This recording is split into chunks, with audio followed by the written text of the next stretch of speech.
നമസ്കാരം. ഞാൻ ഇന്ന് പറയാൻ പോകുന്നത് 121 പേരുടെ കൊലപാതകത്തിന് ഉത്തരവാദിയായ ഒരു കള്ള ഹിമാറ്, കള്ള ഫ്രൗഡ്, ഒരു ഭോലേനാഥ് എന്ന കള്ളസന്യാസിയെ പറ്റി അഥവാ ആൾ ദൈവത്തെ പറ്റി പറയാനാണ് ശ്രമിക്കുന്നത്. ഹത്രാസ്, ഈ ഹത്രാസ് എന്ന് പറയുന്ന സ്ഥലം ഇതിന് മുൻപും വളരെ ഫേമസ് ആയിട്ടുള്ളതാണ്. ഒരു അവരുടെ ഭാഷയിൽ പറഞ്ഞാൽ പട്ടികജാതി പെൺകുട്ടിയെ ചില മേൽജാതിക്കാർ ചേർന്ന് പീഡിപ്പിച്ച, നമ്മുടെ രാജ്യത്തെ മുഴുവൻ ജനങ്ങളുടെ ഹൃദയത്തിലേക്ക് കടന്നു ചെന്ന ആ സംഭവം നമ്മൾ പലരും മറന്നിട്ടുണ്ടാകില്ല. അത് മറക്കാനുള്ള സമയമൊന്നും ആയിട്ടില്ല. അതിനു മുൻപ് തന്നെയാണ് ഇന്ന് അവിടെ 121 പേര് കൊല ചെയ്യപ്പെട്ടത്. അതെങ്ങനെയെന്ന് അറിയണമെന്നുണ്ടെങ്കിൽ നമുക്ക് ഹത്രാസിനെ മുതൽ പഠിക്കണം. ഹത്രാസ് ഇറ്റാവ ജില്ലയിൽപ്പെടുന്ന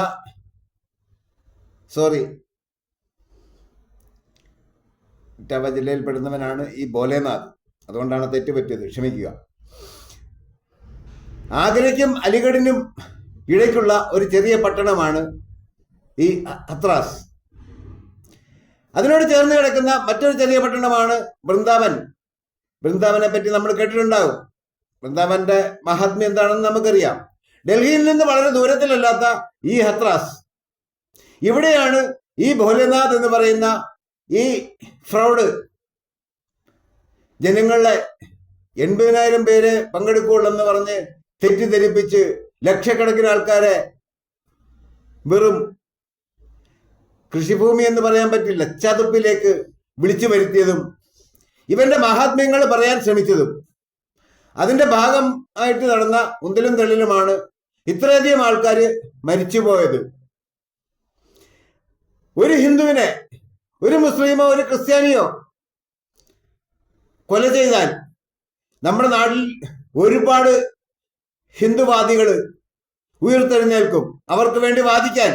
പക്ഷേ 121 ഹിന്ദുക്കൾ ഇങ്ങനെ കൊല ചെയ്യപ്പെട്ടിട്ട് ഒരൊറ്റ ഹിന്ദുവാദികളെ പോലും ഞാൻ ഇതേവരെ കണ്ടില്ല. 2 ദിവസമായി.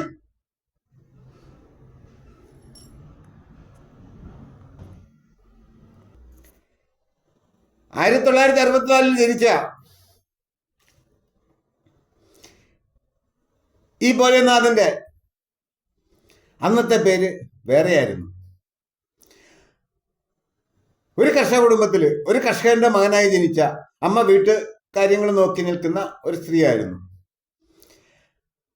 അങ്ങനെ 1964 ജനിച്ചതിന് ശേഷം 1985 ഇവൻ വെറും 10ാം ക്ലാസ് പൂർത്തിയാക്കി UP പോലീസിൽ ചേരുകയാണ് ഉണ്ടായത്. 1985 UP പോലീസിൽ ചേർന്ന ഇവൻ 1990 രാജിവെച്ചു എന്നാണ് രേഖകൾ പറയുന്നത്. പക്ഷേ ഇവൻ സ്വയം അവനെ വിശേഷിപ്പിക്കുന്നത് അവൻ 18 വർഷം IB-യിൽ ജോലി ചെയ്തു എന്നാണ്. IB എന്ന് പറഞ്ഞു കഴിഞ്ഞാൽ ഇന്റലിജൻസ് ബ്യൂറോയിൽ ജോലി ചെയ്തു എന്നാണ്. പക്ഷേ അവിടെയും രേഖകൾ പറയുന്നത് ഇവൻ IB-യിൽ ഒന്നും ജോലി ചെയ്തതായിട്ട് എങ്ങും രേഖകൾ പറയുന്നില്ല. കാര്യം ഇവൻ 18 വർഷം സർവീസ് ചെയ്യണമെന്നുണ്ടെങ്കിൽ ഈ പറഞ്ഞ കാലയളവ് പോരാ. 21 വയസ്സിൽ അവൻ ജോലിക്ക് കയറി, എങ്ങനെയാണ് 5 വർഷം കൊണ്ട് അത് 18 വർഷമാകുന്നത് എന്നൊക്കെ അവിടെ മുതൽ ഇവന്റെ ഉടായ്പം തട്ടിപ്പം തുടങ്ങുകയാണ്. ചുരുക്കി പറഞ്ഞാൽ UP പോലീസിന്റെ ഹിറ്റ് ലിസ്റ്റിൽപ്പെട്ട ഒരു പക്ക ഫ്രൗഡാണ് ഇവൻ. അവിടെ മുതൽ വേണം നമ്മൾ. ഇവന് മാതാപിതാക്കൾ കൊടുത്ത പേരാണ് സൂരജ് പാൽ സിംഗ്. ഈ സൂരജ് പാൽ സിംഗ് പിന്നീട് 1990 പക്ക സൈക്കോ ആയി രൂപാന്തരപ്പെട്ടപ്പം ഇവന്റെ പേര് മാറ്റി നാരായൺ സാക്കർ ഹരി എന്നാക്കി മാറ്റി. ഈ നാരായൺ സാക്കർ ഹരിയാണ് പിന്നെ ഭോലേനാഥായിട്ട് പരിവർത്തനം ചെയ്യപ്പെട്ടത്. ഭോലേനാഥ് എന്ന് പറഞ്ഞു കഴിഞ്ഞാൽ നമ്മളുടെ സാക്ഷാൽ പരമശിവനെ പറ്റിയാണ് നമ്മൾ പറയുന്നത്. പരമശിവനെയാണ് ജനങ്ങള് ഹിന്ദിയിൽ ഭോലേനാഥ് എന്ന് പറയുന്നത്. ഇവൻ പരമശിവന്റെ രൂപമാണോ അതോ പ്രതിരൂപമാണോ, എന്താണ് ഇവൻ പറയാൻ ഉദ്ദേശിച്ചതെന്ന് തൽക്കാലം എനിക്കറിയില്ല. അങ്ങനെ നാരായൺ സാഖർ ഹരി എന്ന് പറയുന്ന ഈ ഭോലേനാഥ് ജനിച്ചത് ഇറ്റാവ ജില്ലയിലാണ്. വളരെ ചെറിയ ബഹത്പൂർ നഗരി എന്ന് പറയുന്ന ഒരു വില്ലേജിലാണ് ഇവൻ ജനിച്ചത്. ചെറിയ ജില്ലയാണ്, വരൾച്ച കൂടുതൽ അനുഭവപ്പെടുന്ന ഒരു സ്ഥലം കൂടിയാണ് ഈ ഇറ്റാവ ഡിസ്ട്രിക്ട്. അപ്പം അവന്റെ കുടുംബത്തിന്റെ ആസ്തി വരുമാനങ്ങളെ പറ്റി നമുക്കൊരു ഏകദേശ ധാരണ ഉണ്ടാകും. അങ്ങനെ യു പി പോലീസിൽ നിന്ന് പിരിഞ്ഞ ഇവൻ സത്സംഗം എന്ന് പറയും. സത്സംഗം എന്ന് പറഞ്ഞു കഴിഞ്ഞാൽ നമ്മുടെ നാട്ടിലെ ഈ ഭജന സഭകളില്ലേ, ഈ സൈക്കോ ആകാൻ ആളുകളെ പ്രേരിപ്പിക്കുന്ന സഭകളെന്ന് വേണേൽ പറയാം, ദുർമന്ത്രവാദ സഭകളെന്ന് പറയാം. കാര്യം അവിടെയൊക്കെ നടക്കുന്നത് ഇതൊക്കെ തന്നെയാണ്. അത്തരം സഭകൾ തുടങ്ങുകയും വരുമാനം കൂടുന്നതനുസരിച്ച് ഇവന്റെ സഭകള് യു പി, രാജസ്ഥാൻ, മധ്യപ്രദേശ് എന്നീ സ്ഥലങ്ങളിലേക്ക് ദീർഘിപ്പിക്കുകയും ചെയ്തു. അവിടെയൊക്കെ ഇവന് അനുയായികൾ ഉണ്ടാകുകയും, നമ്മൾ അറിയേണ്ട ഒരു കാര്യം, അനുയായികൾ എന്ന് പറഞ്ഞാൽ വെറും സാധാരണക്കാരും ദരിദ്രവാസികളും മാത്രമാണ്. പക്ഷേ ഇവന്റെ പിന്നിലെ ആൾബലം കണ്ടു കഴിഞ്ഞപ്പം ഇവന് എല്ലാ രാഷ്ട്രീയ പാർട്ടികളുടെയും പിന്തുണ ഉണ്ടായിരുന്നു എന്നുള്ള ഒരു സത്യാവസ്ഥ നമുക്ക് ഈ സമയത്ത് മറച്ചു വെക്കാൻ കഴിയില്ല. അതുകൊണ്ടാണ് ഇവനെതിരെ ഇത്രയധികം പോലീസ് കേസുകൾ ഉണ്ടായിട്ടും, ഒന്നൊന്നുമല്ല, ഒരുപാട് കേസുകൾ ഇവനെതിരെ ഉണ്ടായിട്ടും ഇവന്റെ രോമത്തെ സ്പർശിക്കാതെ ഇവന് അതൊക്കെ തരണം ചെയ്തിരിക്കാൻ കഴിഞ്ഞത്. ഇവന്റെ സഭകളിൽ വരുന്ന ഒരുപാട് സ്ത്രീകളെ പെണ്ണ് പിടിച്ചതിന് ഇവനെതിരെ ഒരുപാട് കേസുകളുണ്ട്. രണ്ടാമത് ഇവൻ കാണിച്ചിട്ടുള്ള ഫ്രൗഡ് പണികൾക്കും ചീറ്റിങ്ങിനും ഗുണ്ടപ്പണിക്കും ഇവനെതിരെ യു പി പോലീസ് നിരവധി കേസുകൾ എടുത്തിട്ടുണ്ട്. പിന്നെ ജനങ്ങളിൽ നിന്ന് സ്വരൂപിക്കുന്ന ഡൊണേഷൻ ദുരുപയോഗം ചെയ്തതിനെതിരെ ഇവനെതിരെ കേസുകളുണ്ട്. ഇത്രയൊക്കെ കേസുകൾ നിലനിൽക്കുമ്പോഴും ഇവന്റെ രോമത്തെ തൊടാതെ നമ്മളുടെ ഭരണ സംവിധാനങ്ങൾ ഇവന് വേണ്ട ഒത്താശ ചെയ്തു കൊടുത്തു എന്ന് പറയേണ്ടി വരും. അങ്ങനെ വിവാഹിതനും 2 മക്കളുടെ പിതാവുമായ ഈ ഭോലേനാഥ് ഹിന്ദുയിസവും സ്പിരിച്വാലിറ്റിയും ഡിവോഷനും മെഡിറ്റേഷനും സെൽഫ് റിയലൈസേഷന് എന്നിവ എല്ലാം കൂടെ ചേർത്ത് ഒരു സാമ്പാർ പരുവത്തിലാണ് ഇവൻ ജനങ്ങളെ ആകർഷിക്കാൻ ശ്രമിച്ചത്. ഈ സാമ്പാർ രൂപം എന്ന് പറയുമ്പം ഞാൻ ഈ മേളിൽ വായിച്ച വാക്കുകളൊന്നും എനിക്ക് കടിച്ചാൽ പൊട്ടുന്ന വാക്കുകളല്ല. അതുകൊണ്ട് ഞാനിത് എഴുതി സൂക്ഷിച്ച് തന്നെയാണ് പറയുന്നത്. ഇതിനേക്കാൾ ഉപരി എന്നെ ഞെട്ടിച്ച ഏറ്റവും വലിയ സംഭവം എന്താണെന്ന് വെച്ച് കഴിഞ്ഞാൽ ഇവന്റെ സോഴ്സ് ഓഫ് ഇൻകം ആണ്. അതാണ് കേട്ടാൽ നിങ്ങൾ ഞെട്ടിപ്പോകും. ഇവന് പല കമ്പനികളിൽ ഈക്വിറ്റി ഷെയർ ഉണ്ട്. 28, 30, 40% ഇവന് ഷെയർ ഉണ്ട്. പ്രധാന കമ്പനികളിലാണ്. അതുകൂടാതെ ഭോലെ ബാബ ഫൈനാൻസ് ആൻഡ് ഇൻവെസ്റ്റ്മെന്റ്, ഈ ഫൈനാൻസ് സ്ഥാപനമായിരുന്നു ഇയാളുടെ ഏറ്റവും വലിയ സാമ്പത്തിക സ്രോതസ്. മൂന്നാമത് ഭോലെ ബാബ മിൽക്ക് ഫുഡ് പ്രൊഡക്ട്സ് എന്നും പറഞ്ഞിട്ട്, മിൽക്ക് ഫുഡ് ഇൻഡസ്ട്രീസ് എന്നും പറഞ്ഞിട്ട് ഇവന് വേറൊരു കമ്പനിയുണ്ട്. അത് കഴിഞ്ഞിട്ട് ഇവന് യു പിയിൽ ആകമാനം റിയൽ എസ്റ്റേറ്റ് ബിസിനസ് ഉണ്ട്. ഇതൊക്കെ നമ്മൾ മറക്കാൻ പാടില്ല. ഇത്രയധികം സോഴ്സുകളുള്ള ഒരുത്തനായിരുന്നു ഈ ഭോലേനാഥ്. ഇന്നലത്തെ അപകടത്തിൽ നമ്മുടെ രാജ്യത്ത് 121 പേരാണ് മരിച്ചത്. പക്ഷേ ഔദ്യോഗികമായിട്ട് യു പി ഗവൺമെന്റ് പറഞ്ഞിരിക്കുന്നത് 116 പേര് മരിച്ചു എന്നാണ്. ബാക്കിയുള്ളവരുടെ ലിസ്റ്റും ഇതുമൊക്കെ ഇനി പിന്നീട് വരുമായിരിക്കും. ഇനി എത്ര പേര് മരിക്കും എന്നുകൂടി അറിഞ്ഞിട്ട് എല്ലാം കൂടെ ഒരു ടോട്ടൽ ലിസ്റ്റ് പുറത്തിറക്കാനായിരിക്കും. 116 പേര് മരിച്ചു എന്ന് chief secretary Manoj Kumar Singh news release, കടിച്ചപ്പെട്ട വാക്കുകളാണ്, നമ്മൾ പാവങ്ങളാണ്. അയാളുടെ ചീഫ് സെക്രട്ടറിയുടെ ന്യൂസ് റിലീസ് പുറത്തു വന്നിട്ടുണ്ട്. നമ്മൾ അറിയേണ്ട ഒരു കാര്യം, ഭോലേനാഥ് എന്ന് പറഞ്ഞു കഴിഞ്ഞാൽ കാലാകാലങ്ങളായി, ഒരുപക്ഷെ പരമശിവൻ ഹിന്ദു വിശ്വാസത്തിന്റെ ഭാഗമായപ്പം മുതല് പരമശിവനെ വിശേഷിപ്പിക്കുന്നത് ഭോലേനാഥ് എന്നാണ്. പരമശിവൻ എവിടെ കിടക്കുന്നു? ഈ കീടം എവിടെ കിടക്കുന്നു? ഇത്തരം ഈ കീടങ്ങള് ഞാൻ പറയുന്ന എന്റെ ഭാഷയിൽ പറഞ്ഞാൽ സൈക്കോകളായി പരിവർത്തനം ചെയ്യപ്പെടുമ്പോഴാണ് ഈ ആൾ ദൈവങ്ങളായിട്ട് പരിണമിക്കുന്നത്. നമ്മളുടെ നാട്ടിലെ ചെറുകിട ആൾ ദൈവങ്ങൾ മുതൽ വൻകിട ആൾ ദൈവങ്ങൾ വരെ നമുക്കറിയാം. അത്തരം ഒരു ആൾ ദൈവമാണ് ഈ പറഞ്ഞ പരമനാറി. പക്ഷേ ഇവന് സമയങ്ങളിൽ എല്ലാ ഒത്താശകളും ചെയ്തു കൊടുക്കുന്ന വിവിധ രാഷ്ട്രീയ പാർട്ടികളാണ് ആ പ്രദേശത്ത്. പ്രത്യേകിച്ച് യു.പിയിലെ സർക്കാരിന്റെ ഭാഗത്തു നിന്നും ഇയാൾക്ക് വേണ്ട സപ്പോർട്ടുകൾ കിട്ടിയിട്ടുണ്ടെന്നാണ് രേഖകൾ പറയുന്നത്.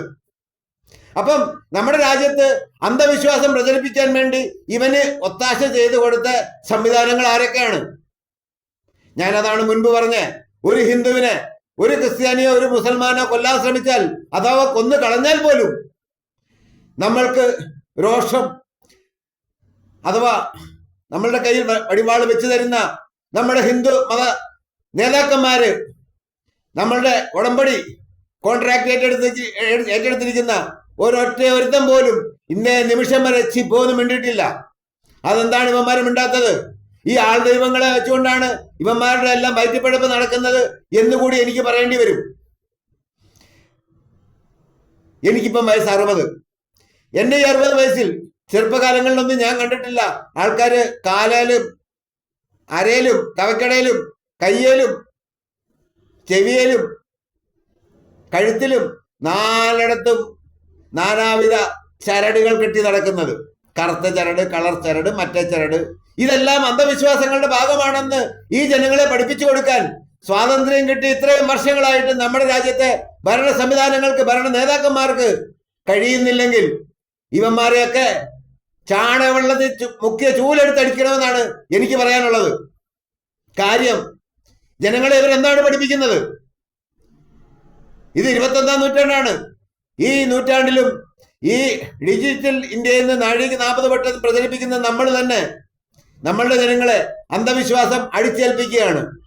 നമുക്കറിയാം, വടക്കേ ഇന്ത്യയിലോട്ട് പോയാൽ അവിടെ മാത്രമല്ല അന്ധവിശ്വാസം, നമ്മളുടെ നാട്ടിലും കേരളത്തിലും ഒരു സ്ഥലത്തും ഇന്ത്യയിൽ മൊത്തത്തിൽ തന്നെ ഈ അന്ധവിശ്വാസത്തിന് ഒരു പഞ്ഞവുമില്ല. ഇതിനെതിരെ ആരെങ്കിലും മിണ്ടിയാൽ അവരെ ക്രൂശിക്കുന്നതാണ് നമ്മളുടെ നാട്ടിലെ ഒരു രീതി. ഈ സമയത്ത് ഞാൻ പറയാൻ ആഗ്രഹിക്കുന്ന വേറൊരു കാര്യമുണ്ട്. ഞാൻ പലപ്പോഴും എൻ്റെ മക്കളോട്, എൻ്റെ ഭാര്യയോട് പറഞ്ഞിട്ടുള്ള ഒരു ഡയലോഗുണ്ട്. ഞാൻ ജന്മം കൊണ്ട് ഈഴവനാണെങ്കിലും ഞാൻ ചത്ത് കിടക്കുന്ന സമയത്ത് എൻ്റെ നെഞ്ചത്ത് ആ മഞ്ഞക്കോടി എന്ന് പറയുന്ന ആ തീട്ടം കൊണ്ടുവന്ന് ഇടരുത്. എന്നോട് നിങ്ങൾക്ക് അല്പമെങ്കിലും സ്നേഹമുണ്ടെങ്കിൽ ഇത്തരം വിശ്വാസങ്ങളുടെ ഭാഗമായ യാതൊന്നും എൻ്റെ നെഞ്ചത്ത് അർപ്പിക്കരുത് എന്ന് മാത്രമാണ് ഞാൻ എൻ്റെ മക്കളോട് പറഞ്ഞിട്ടുള്ള ഒരു അപേക്ഷ. കാരണം ചത്ത് കിടക്കുമ്പോഴാണെങ്കിലും അതെന്റെ ദേഹത്ത് കിടന്നാൽ എനിക്ക് ആക്ഷേപമാണ്. ഞാൻ ജീവിച്ച രീതിക്ക് വ്യത്യസ്തമാണത്. എൻ്റെ നെഞ്ചത്ത് നമ്മുടെ രാജ്യത്തിന്റെ ത്രിവർണ്ണ പതാക ഇട്ടുകിട്ടാൻ എനിക്ക് അവകാശമുണ്ട്. അതിട്ട് വേണം എന്നെ കുഴിയിലോട്ട് എടുക്കാനെന്ന് ഞാൻ പലവട്ടം പറഞ്ഞിട്ടുണ്ട് എൻ്റെ മക്കളോട്. അവരത് അങ്ങനെ തന്നെ ചെയ്യുമെന്ന് ഞാൻ പ്രത്യാശിക്കുകയാണ്. ഒപ്പം തന്നെ മരണാനന്തര ചടങ്ങുകളായിട്ട് നമ്മളുടെ നാട്ടിൽ നടത്തുന്ന യാതൊരുവിധ ആചാരങ്ങളും എൻ്റെ ശവത്തിനോട് ചെയ്യരുതെന്ന് ഞാൻ എൻ്റെ മക്കളെ പറഞ്ഞു പഠിപ്പിച്ചിട്ടുണ്ട്. എൻ്റെ ഭാര്യയോടും പറഞ്ഞിട്ടുണ്ട്. ഞാൻ ചത്താൽ എൻ്റെ വീട്ടിലെ ചടങ്ങുകൾ നടത്തുന്ന നാട്ടിലെ സഭകളൊന്നുമല്ല, എൻ്റെ മക്കളും എൻ്റെ ഭാര്യയും തീരുമാനിക്കും. അല്ലാതെ അവിടുന്ന് ഇവിടുന്ന് മരിഞ്ഞു കയറി വരുന്നവന്മാരല്ല എന്നെ എങ്ങനെ ശവമടക്കണമെന്ന് നിശ്ചയിക്കുന്നതും ഉത്തരവുകൾ ഇറക്കുന്നതും. ഇതെന്റെ ഒരു ആഗ്രഹം ഞാൻ ഈ വേദിയിൽ ഇപ്പൊ പറയാനൊരു കാരണം, ഈ കൊല ചെയ്യപ്പെട്ട 121 പേര് അവർക്ക് വേണ്ടി അവരുടെ മുഖ്യമന്ത്രി ഇന്ന് ആശുപത്രികൾ സന്ദർശിക്കുകയൊക്കെ ചെയ്തു എന്ന് പറയുന്നു. ഞാൻ പറയുന്നത്, ഈ പറയുന്ന ഭോലേനാഥ് എന്ന് പറയുന്ന ഫ്രൗഡിന്റെ സ്വത്തുവകകൾ കണ്ടുകെട്ടി നമ്മുടെ രാജ്യത്തെ പൗരന്റെ സമ്പത്ത് ദുർവിനിയോഗം ചെയ്യാതെ ഈ ഭോലേനാഥ് എന്ന് പറയുന്ന ആ റാസ്കലിന്റെ സ്വത്തുവകകൾ കണ്ടുകെട്ടി ഈ മരിച്ചവരുടെ ബന്ധുക്കൾക്ക് നഷ്ടപരിഹാരം കൊടുക്കണമെന്നാണ് എനിക്ക് പറയാനുള്ളത്. അതല്ലാതെ ഈ രാജ്യത്തെ ജനങ്ങളിൽ നിന്ന് പിരിച്ചെടുക്കുന്ന ടാക്സ് ഇത്തരം ഫ്രൗഡുകളുടെ പ്രവൃത്തി ദോഷത്തിന് വേണ്ടി വിനിയോഗിക്കരുതെന്നാണ് എനിക്ക് പറയാനുള്ളത്. ഈ സാധുക്കളായ ജനങ്ങളുടെ, ഈ സാധുക്കളായ പ്രാണികളുടെ, ദരിദ്രവാസികളുടെ എന്ത് മോക്ഷത്തിന് വേണ്ടിയാണ് ഇവരൊക്കെ അവിടെ ഒത്തുകൂടിയതെന്ന് എനിക്കറിയാൻ വയ്യ. ഞാൻ പലപ്പോഴും പറഞ്ഞിട്ടുണ്ട്, പ്രത്യേകിച്ച് സ്വകാര്യ സംഭാഷണങ്ങളിൽ ഞാൻ പറഞ്ഞിട്ടുണ്ട്, ഈ നാട്ടിലുള്ള ദൈവങ്ങൾക്കൊക്കെ ഇത്ര ശക്തി ഉണ്ടെങ്കിൽ നമ്മളുടെ നാട്ടിൽ 900 ദൈവങ്ങളുണ്ട്. ഈ 900 ദൈവങ്ങളെ നമ്മുടെ രാജ്യത്തിന്റെ 4 വശത്തുമായിട്ട് കൊണ്ട് സ്ഥാപിച്ച് അവരെ ആ സുരക്ഷ, നമ്മുടെ രാജ്യത്തിന്റെ സുരക്ഷ അങ്ങ് ഏൽപ്പിച്ചാൽ പോരെ? നമ്മുടെ ഈ ദൈവങ്ങൾ എന്തുകൊണ്ട് നമ്മുടെ രാജ്യത്തെ സംരക്ഷിക്കുന്നില്ല? സംരക്ഷിക്കണമല്ലോ. നമ്മളുടെ ദൈവങ്ങൾക്ക് ഇത്രയധികം ശക്തി ഉണ്ടെങ്കിൽ, പ്രത്യേകിച്ച് ആൾ ദൈവങ്ങൾക്ക് ഇത്രയധികം ശക്തി ഉണ്ടെങ്കിൽ, നമ്മുടെ രാജ്യത്തിന്റെ സുരക്ഷ ഇവരെ ഏൽപ്പിച്ച് നമ്മുടെ പട്ടാളവും നമ്മുടെ ഈ സർക്കാരുകളെയും ഒക്കെ അങ്ങ് പിരിച്ചു വിട്ടിട്ട് ബാക്കിയുള്ളതെല്ലാം ഈ ദൈവങ്ങളങ്ങ് ഏറ്റെടുത്ത് നടത്തിക്കൂടെ? നാണം വേണം. അന്ധവിശ്വാസങ്ങൾ പ്രചരിപ്പിക്കുന്നതിൽ BJPക്കുള്ള ഒരു പങ്ക് ഞാൻ ഈ വേദിയിൽ മറച്ചു വെക്കുന്നില്ല. നമ്മുടെ രാജ്യത്ത് ഇത്രയധികം അന്ധവിശ്വാസങ്ങൾ പ്രചരിക്കാനുള്ള പ്രധാന വേദി തന്നെ ഈ BJP എന്ന് പറയുന്ന സംവിധാനമാണ്. പണ്ട് എന്നെ BJP ചേർക്കാൻ ചെങ്ങന്നൂരെ BJPക്കാർ നേതാക്കന്മാർ എന്നെ ഒന്ന് സമീപിച്ച സമയത്ത്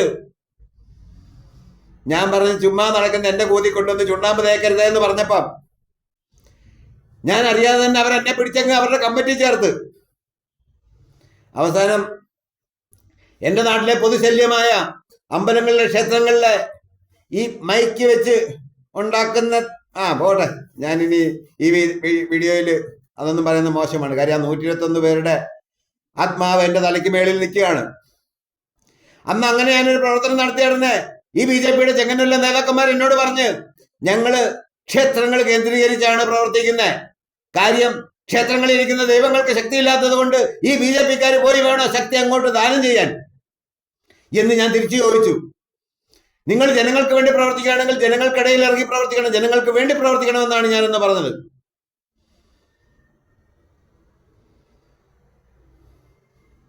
കഷ്ടകാലം കൊണ്ട് നമ്മളുടെ BJP കേരളത്തിലെ ആയാലും കേന്ദ്രത്തിലെ ആയാലും എൻ്റെ നാട്ടിലെ ആയാലും ഇവരെല്ലാം അമ്പലങ്ങൾ കേന്ദ്രീകരിച്ച് മാത്രമാണ് പ്രവർത്തിക്കുന്നത്. എന്നാൽ പിന്നെ ഇവരുടെ ദൈവങ്ങൾക്ക് ഇത്രയധികം ശക്തി ഉണ്ടായിരുന്നെങ്കിൽ ഈ കേരള ഭരണമെല്ലാം കൂടെ ഒറ്റ കൈക്ക് BJP അങ്ങ് ഏൽപ്പിച്ചുകൂടായിരുന്നോ? അതിനുള്ള ശക്തി നിങ്ങളുടെ ദൈവങ്ങൾക്കില്ലേ എന്നെനിക്ക് ചോദിക്കേണ്ടി വരും.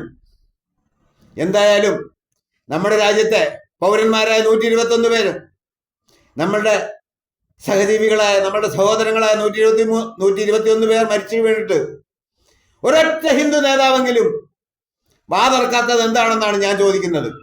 ഇനി മേലാൽ ഏതെങ്കിലും ഒരു ഹിന്ദു നേതാവ് ഹിന്ദുക്കൾക്ക് വേണ്ടി വാദിക്കുന്ന വീഡിയോകളോ ന്യൂസുകളോ എന്റെ മുമ്പിൽ വന്നാൽ ഞാൻ നല്ല പോരിഞ്ഞ ഡയലോഗ് തന്നെ പറയും. അതുകൊണ്ട് സൂക്ഷിച്ചോ തെണ്ടികളെ.